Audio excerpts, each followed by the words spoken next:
एक समय की बात है, किसी राज्य में एक राजा रहते थे। सभी लोग उस राज्य में एकादशी का व्रत करते थे। कोई भी उस दिन अन्न नहीं खाते थे। एक दिन दूसरे नगर से एक व्यक्ति राजा के राज्य में आया और राजा से प्रार्थना करने लगा कि मुझे नौकरी दे दे। तो राजा ने उसे शर्त दी कि एकादशी के दिन मैं तुम्हें अन्न नहीं दूंगा, इसी शर्त पर मैं तुम्हें नौकरी दूंगा। वह आदमी मान गया और हंसी खुशी से रहने लगा। लेकिन जब एकादशी का दिन आया तो वह गिड़गिड़ाकर राजा से कहने लगा कि यदि आप मुझे अन्न नहीं देंगे तो मैं भूखे मर जाऊंगा। यह सुनकर राजा को दया आ गई और उसने आटा देकर कहा कि नदी के किनारे जा, लेकिन भगवान को भोग लगाकर लिट्टी चोखा बनाकर भगवान को भोग लगाकर ही खाना।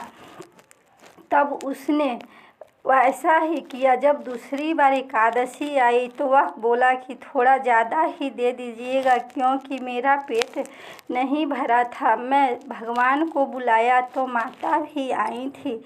तब राजा को यह विश्वास नहीं हुआ। उसने सामान देकर उसके पीछे पीछे छिपकर देखने लगा और नदी के पेड़ के पीछे छिपकर सभी क्रम को देख रहा था। वह नौकर पहले लिट्टी चोखा बनाया, उसके बाद वह भगवान को पुकारने लगा, लेकिन भगवान उस दिन नहीं आए। शाम हो गया।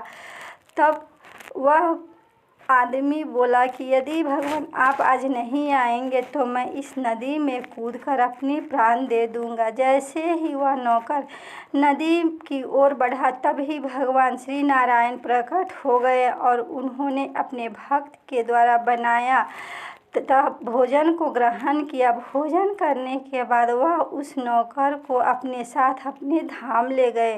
राजा को यह आभास हुआ कि भगवान की भक्ति आडंबर से नहीं होती है, सच्ची भावना से भगवान को प्रसन्न किया जा सकता है, तभी उनका दर्शन होती है। तब से राजा भी सच्चे मन से एकादशी का व्रत रखने लगे।